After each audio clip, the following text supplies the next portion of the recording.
I'm going to introduce our first speaker, and we're so happy to have this next speaker. Now, this lady didn't want to be on the panel. She demanded to be on this panel, and she is here, coming all the way from San Francisco, full of force and insight, an avid blogger, and a digital media innovator. We are so happy to introduce Deborah Schultz. And I'm honored to sort of kick off the evening, and I'm going to be speaking very fast because you're New Yorkers and Israelis, you can handle it. When I give these talks overseas, I slow down a lot. And so what I want to do is sort of give a little bit of a catalyst of how I think of what I call the participatory web or world, aka social media, and how you could think about it in terms of diplomacy and what it means for broadening the conversation. So without further ado, I call this talk People of the Link. You'll understand why shortly. Before we begin, I want to make sure you understand this is a talk about people. People in the idea sense of the word, Anna, in the broadest sense, not about technology. I think very often we get wrapped up in the new technology and what's going on. So a little context. We are inherently social animals. If we weren't, we wouldn't all need to be in this room together, right? When we first began, in the way past, life was simple. You socialized only with your family, maybe right at home. And I'm talking back in the day, right? You didn't travel very far, you, your friends, your family. Then we had this thing called technology started, whether it be the horse or the wheel or whatever, and tribes, in its truest sense, started to move away. Geography started to matter. Physical boundaries mattered. How do we communicate with each other, right? And then technology came back around again and helped us reconnect with each other, right? Be it the phone or something else. Well, today that's happening again. How is that happening? Because we are connecting everywhere, every time, 24/7, as Anna alluded to, hashtags, Twitter, Facebook, etc. This is an example of, I joke, my office in Tel Aviv, where I posted a photo on Flickr and ended up getting a consulting gig out of it a few years ago. So there's a porous wall between our professional, our business, our personal lives. We can argue whether that's for good or bad, but it is happening, right? In honor of Marshall McLuhan, I'd like to say the medium itself is the relationship.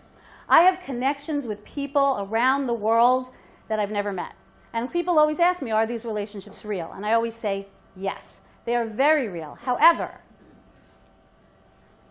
as we know, relationships are hard, they're messy, they're subtle, right? They're not, binary like algorithms on a computer. Right? I'm looking at all of you right now, so you can read facial expressions that probably you can't read through a computer. So the internet creates some issues around, and social media around connecting and relationships. But the beauty of this connections that we do is we never know which one of our friends can come to our aid when we least expect them. Just like your mailman. I don't even like the term friends that we use on Facebook, because I don't think they're your friends. I often give this talk to corporates, and I say, are you friends with your mailman? Do you think of it in those terms? We still think very much on-off in the internet world. You're connected to your mailman or mail person, I should say. I live in San Francisco. I'm being very PC. You never know if they can give you a piece of advice, what's going on down the block, right? You never know when they're going to come to your aid. And that happens all the time online for those of us who live online and are, believe it or not, I'm a digital native. You don't have to be 15 to be a digital native. So get that idea out of your head as well, that digital natives are all youngins. Because I know 15-year-olds who hate the internet, and I know 50-year-olds who spend entire days online. So it's more of a personality type than it is an age. Unfortunately, most of our organizations, whether we work in the government or in politics or in corporations, are silo-driven, right? Verticalized. We are more like this. Outside there, you could overhear conversations with people. You could have a drink. You could meet someone. You could turn to the left. You could overhear that someone lives in San Francisco. So do I. Things move very fluidly. They don't necessarily in the business world. We are starting to migrate those behaviors online. I love this photo because it's a photo of it's an image of the connections of everybody online on Flickr who posted photos. And it's old. It's from 2004. And I keep using it because of the fact that it represents connections between people, right? So everything is connected today. A good friend of mine refers to this as weaving a global brain. Talk about broadening the conversation, right? We've seen this happen. I'm going to be speaking really fast. We have seen this happen in the Arab Spring, in business. We are creating a whole new social contract in terms of how we deal with each other. So how does this relate to us? Everything is connected today. What do we do about that? Well, what you shouldn't do is focus on the technology. If you look at this slide, again, I keep it up here because I created it 3 years ago. Look where Facebook is. All the way over there in the corner with its old logo. There's no way to know which technology is going to take off. It's not about the technology, right? For any of you who are investors, you know this. It's never about the technology. It's about this. It's about what drives us to get online and connect with each other. Socializing, connecting. That's what's really driving. We're no longer on the farm. We're reconnecting in ways we never could before, and it's so much easier today. We have a culture of sharing easier than ever before. It's about relationships. It's about living in this flow. If you're in business, you know what that feels like. Living in this flow. It's what I call the death of the grand gesture. If we're in a relationship with people online, we can no longer do the equivalent of ignore me, ignore me, ignore me, flowers on Valentine's Day. Ignore me, ignore me, ignore me, ad. Ignore me, ignore me, ignore me, press release. Ignore me, ignore me, ignore me, meeting. You have to start thinking of living in the more organic way of relationships and flow if we're all connected. Real time's often not fast enough. This is a great example. I call this anticipation. The wonderful thing about this, starting this conference now, is that authentic networks are built before you need them.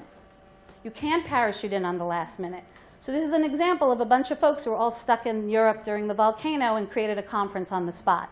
Why? Because they knew each other beforehand, right? This participatory world requires new agile thinking and a new focus not on technology, but on the human skills and behavior that we all know so well, and thinking about how to migrate these online. I love this photo because it's a dinner party. Everyone's looking in a different direction, talking differently. That's an example of the conversations online on the internet today. So I'd like you to think of Enter as a handshake. It's not about data. It's about entering a room filled with people. And so how does this relate to the next day or so that we're going to be spending together? Well, I'll give you a quick example. This photo I took right after I moved from New York to San Francisco during a rally in San Francisco, which was kind of, as happens in San Francisco, protesting everything everyone on the left got together to protest. And I put up a photo and made a comment that I really, really hate when people equate everything with genocide and Nazism. It's not one of my most popular photos online, but what was most interesting to me, and something that we can learn about hashtags specifically, is that I knew the hashtags that were used by quote unquote the opposition when talking about this conversation online and what was going on in the West Bank and Gaza. So I used those hashtags to bring them into the conversation. And you can't see it here, but we had about 10, 15 comments that went back and forth. So you never know where the conversation's going to start. And it started respectfully, and we went back and forth. And sure, we had some haters in there. But actually, it was a really great dialogue that happened back and forth, and you never know where it's going to start. So I just wanted to put in a concrete example instead of just being at the 50,000-foot level. Now, the good thing is, we all understand this behavior, right? Matter of fact, we understand how to deal with this world that we live in, which is dispersed and networked for a very long time. And here's some of my examples. I call Judaism, I refer to it as we are the people of the link. We get linking like nobody else. The Brit is a link. Covenant is a link. Everything we do is a link. I could give a much longer talk than I have on this topic, so ask me about it later. But think about it. We are a linked, everything to do in Judaism is about linking to other things. We are the community as a network, right? The diaspora being all around the world, it's a physical manifestation. If everything's connected, we're all connected around the globe. People like to refer to Al-Qaeda as the dispersed network. I think we can trump them on that one. Crowdsourcing. We are not a hierarchical organization. We are considered a nation of priests. I don't usually like to equate and give a Judaism talk on an Israel talk, but there's a lot of similarities here. There is no hierarchy in the nation. so to speak. We all consider ourselves, think about it. It's one of the things that we get a lot of flack for, is that everyone thinks they're their own leader, right? Well, there's something beautiful about that. We are the crowdsourced nation. We understand authentic networks. And I'm going 2 minutes over. I was given permission. So I was. So we understand, 30 seconds? Damn. Okay, so we understand the concept of living in that networked world. Same idea, whether it's the synagogue, whether it's the diaspora. We have the tools. So by the way, I put all my slides up online, and I will share them all with you and send it out afterwards. And I call this, what we have is the art and skill of the tumler. A tumler is a Yiddish word that means to catalyze others to action. And tumblers were hired at weddings to get everybody to dance.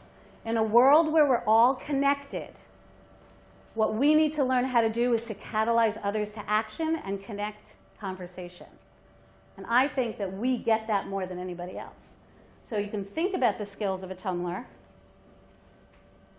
And a few takeaways. So remember, it's not about the technology. Think like a sociologist. Think like you're hosting a party. Remember, the conversation can start anywhere. It's ongoing. You can't just do, in a marketing terminology, an ad campaign. This is about relationships. You have to be there constantly. And all of us are part of this conversation, in our day jobs, in our night jobs, wherever it is. And so jump in, because, as you alluded to, it is in our DNA to connect and use the internet to create relationships and broaden the conversation. Thank you.